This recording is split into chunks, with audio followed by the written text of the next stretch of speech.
Honda's first homegrown diesel engine has found a perfect home under the bonnet of the stylish Civic hatch. We liked what we saw when we drove the new diesel hatch briefly last year, and the blend of standard features, technology and pricing looks to be bang on. But what's it like to live with longer term? Hi, I'm Tim Pomeroy, this is NRMA's driver's seat, and this is the Honda Civic diesel. Let's get behind the wheel and see what it's like to drive. The new engine is the first from Honda's Earth Dreams engine technology series, and the high-tech alloy 1.6 litre punches out 88 kilowatts and 300 newton metres of torque from a low 2000 RPM. CO2 emissions are just 105 grams per kilometre, and with a claimed fuel consumption figure of just 4 litres per 100 k's, on paper at least, it's one of the most fuel-efficient packages going around. The Civic hatch was launched in mid-2012, so apart from the engine package, upgrades to the diesel Civic are minimal. Key standard features include Bluetooth phone and audio connectivity, reverse camera, cruise control and an upgraded audio system.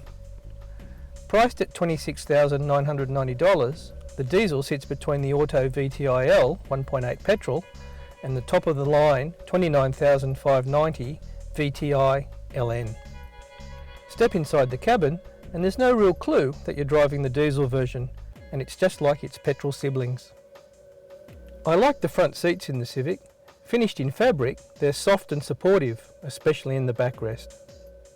Ahead of the driver, there's a large digital speed display, which unfortunately for me is obscured by the steering wheel when I set the wheel to suit my driving position. That won't affect everybody. The rear seats are 60/40 split folds, and they fold forward, providing a large usable cargo area with a flat floor. Vision for the most part is fine, with the only distraction being the rear hatch design, which effectively splits the rearward vision into two. There's a reverse camera to help out, but it lacks the audible beeps that most have in the class, which are especially handy when parking gets tight. Another minor bugbear for me was a reflection on the windscreen from the instruments at night. Around town though, where the lights are brighter, it won't be an issue.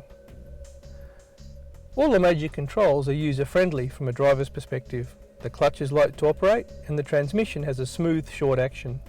Similarly, the electric power steering is lightly weighted at low speeds, and in Sydney's stop-start traffic, the Civic never becomes tiresome to drive. Out on the open road, the diesel shines as well.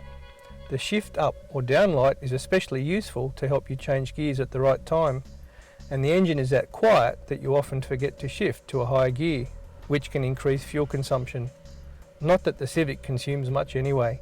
At the start of our testing, we returned 5.9 litres on our first tank, and that quickly dropped to just 4.9 litres per 100 k's, achieved over a combination of highway and urban driving. The bad news is that there's no automatic version, an option that the Euro competition has covered, and the engine is matched to a 6-speed manual transmission for now. In terms of the engine's power delivery, the new diesel is more like a petrol engine in its characteristics.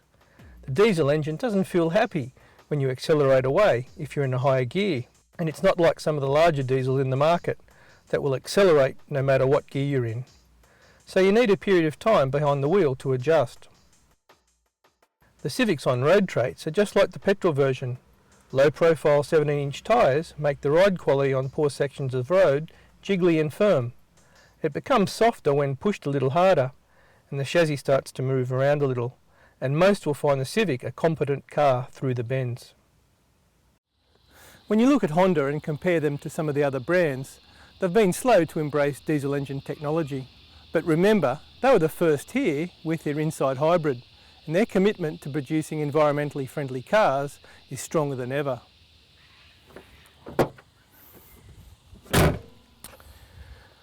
So the Civic diesel is another example of that commitment, and when an automatic version becomes available, its appeal will be even broader.